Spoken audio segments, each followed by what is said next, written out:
Hi, I'm Teri, Kilo Oscar 4, Whiskey Foxtrot Papa, also known as the POTA Babe, and I'm going to cover a topic today that I run into a lot because I have ops that contact me through these videos or through CW Innovations, and the topic today is fear.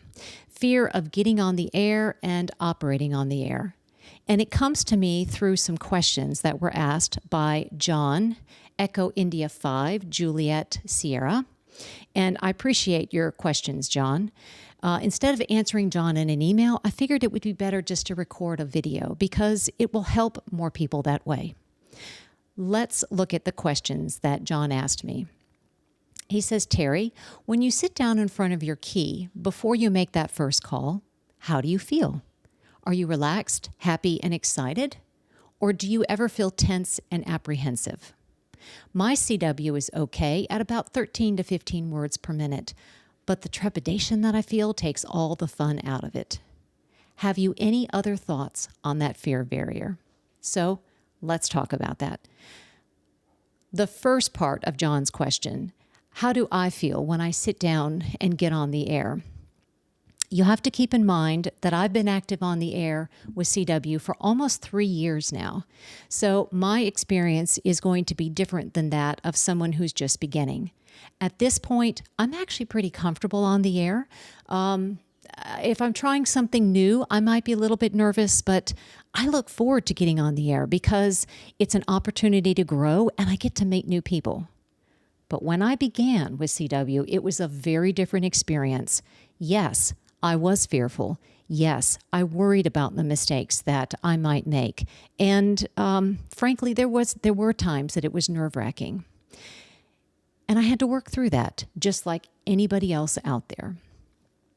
Let's go on to address the other question that John has is, do I have any other thoughts about the fear barrier? And I do. Fear is a real concern. And some people get so paralyzed by it that they don't even get on the air. Why do we fear? What is it about getting on the air that people find fearful? It could be a lot of reasons, but I think it all comes down to judgment. We fear that we're not going to measure up to the expectations of others, and we're not going to measure up to our own expectations. You know, kids are amazing. When you look at kids, they are fearless. They will jump into almost anything, right? They'll try a new sport. They'll learn a new language. They'll learn a new hobby. And they don't worry about making mistakes, and they don't let their fears hold them back. Instead, their curiosity and their excitement outweighs any fear that they feel. Adult learners, it's a very different experience. We've spent so much of our life being judged. We're evaluated on our performance at work, right? We look at how many likes or what comments we receive on our videos or our photos or our articles if we post things online. We are evaluated based on how we dress, how we talk, what our opinions are, where do we live? We are judged constantly. And it's not that all those judges are critical or they're meant to be harmful, but it's a part of life. And so, yes, I think most of us do fear, especially when we begin with the code, that we're not going to measure up to others' expectations and we're not going to measure up to our own because we think we have to be a certain level of proficiency before we get on the air. But you know what? The truth is that we shouldn't even worry about what others think because often they're not thinking about us. And this was a revelation for me, and it helped me along my journey. People on the other end of a QSO are actually doing two things. They're probably worried about their own sending and their own copy. They might be distracted. Maybe their XYL came in the room and they're talking to them. They might be thinking about what they're going to have for supper tonight or what they're going to do this weekend. They're probably not worried or concerned about what you're doing. And even if they do pay attention, like you make a mistake, I can tell you that I've heard thousands of mistakes that I've been on the air and I can't recall a single one. because I don't catalog other people's mistakes. And likely the person that is listening to you, they're not cataloging your mistakes either. In fact, they're probably cheering for you. They want you. They want you to have this QSO with them, and they want you to succeed. So we need to keep that in mind. Everybody else out there is cheering for us for the most part. Don't let our own fears defeat ourselves. Now, another thing I think that happens is we have so many different distractions now. We have classes, we have practice tools, we have simulators, and those things send this message to us. It's subliminal. It's not meant to harm us, but it's a subliminal message that we have to actually be good to get on the air, when in actuality, that's not true. We need to get on the air to get good, because I will tell you, being on the air is where the magic happens. And the more time you spend on the air, the better you're going to get, the faster you're going to get to proficiency. You cannot train your way into comfort getting on the air. It doesn't happen, people. You're going to have to take those first steps no matter what you do off the air. So the sooner you do it, the sooner you can get on with having the fun. Let's look at the question of things that we can do to get over that fear, to work through that barrier. These things that I'm going to suggest are the same things that you would do to get over any fear, and it's exposure. There are 3 actions that you can take. The first, take small steps. The second, set yourself up for success. And the third is accountability. Find an accountability partner. Let's look at each one of these in detail. Take small steps. The first one. When we have a project, we don't do it all at once, right? Especially if it's a long-term project. We take it in small steps. I'll give you an illustration. When I first got on the air, I chose the SST, which is hosted or sponsored by K1USN. I chose that as my entry into CW. I found a frequency that a gentleman was operating on, and I listened to him for 20 minutes. 20 minutes. I copied everything down. And it took me a while because I was slow. I was somewhere between 5 and 8 words per minute, right? I was a beginner. We all are beginners at some point. I wrote everything down. His call sign, his name, his QTH. And when it got quiet, nobody else was responding to his CQ, I threw out my call sign. He sent me his information. I sent him mine. We said, thank you, 73, we're done. He goes on to call CQ and court other callers. I turn off the rig and I'm like, oh my word, I did the first QSO. Now, anybody looking at that could say, well, it was just one QSO. But it was a big deal for me. And it was the first small step. I was done. Put it away. The next time that the SST rolled around, because it's twice a week on Fridays and Sundays, I did the same exact thing. That small step, one QSO. I get through it, turn the rig off. I did it. This is awesome. It doesn't mean I wasn't fearful. I had fear and trepidation, but I know, and I knew at that time, the only way through it is forward, is to actually experience it and move forward. Next time, 4 QSOs.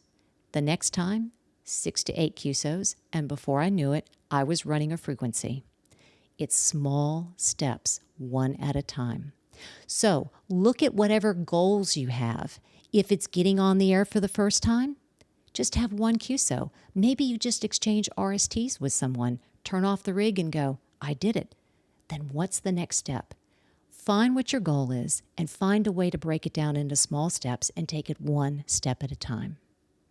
The second action that we can take is finding a safe place to be. In other words, setting ourselves up for success. Code buddies, code buddies, code buddies. I'm just going to say it. Code buddies is one of the best ways to do this. Find somebody else who is at a similar speed to you, is at a similar level of proficiency, and just get on the air. A code buddy is somebody you trust.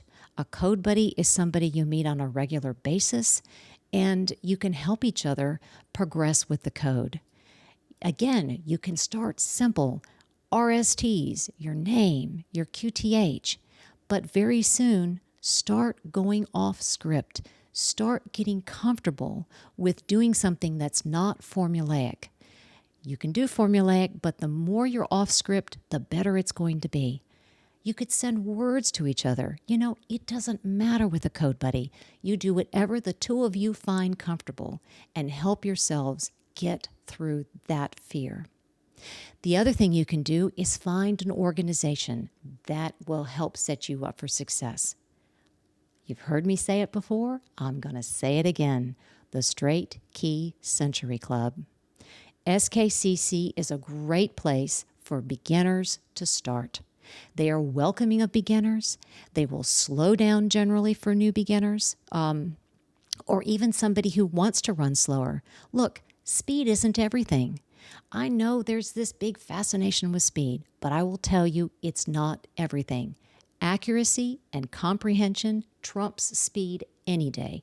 Those two things are way more important than speed. So, join SKCC, learn to use a mechanical key, and get access to their Get page, and go out there and start looking around. You will see people posting where they're calling CQ, and they'll say QRS, in other words, slow down, please. You can even jump on the main part of the SKED page where people are putting messages and say, I'm a beginner. I'd like a QSO with somebody. Will somebody please help me? And I bet you somebody will try to have a QSO with you. So set yourself up for success. Find safe places and safe people to start taking those first steps.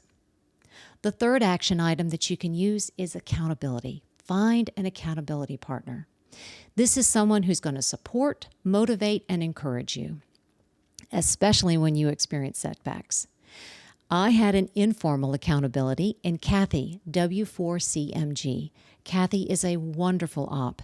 And when I started with the code, I would say about the first 4 months or so, I would check in with her. I would let her know, look, I did this on the air.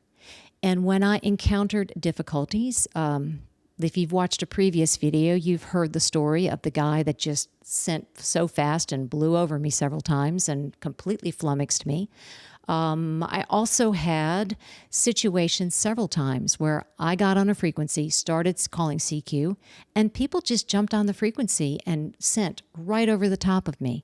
And as a beginner, it was crazy. I was like, what the heck is going on? And Kathy helped explain, you know what? Sometimes people just do that. It's okay.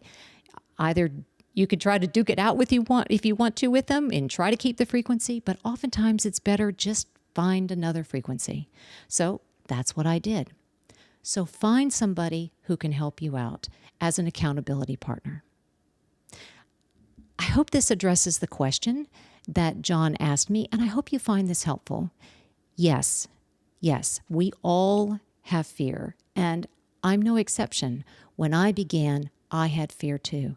But the only way forward, because remember, you cannot train yourself out of being into some comfort to get on the air.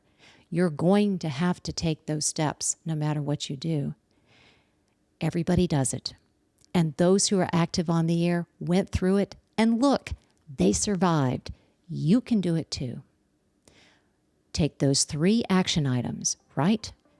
Take small steps. Set yourself up for success by finding a safe place to operate and get an accountability partner. You can do this.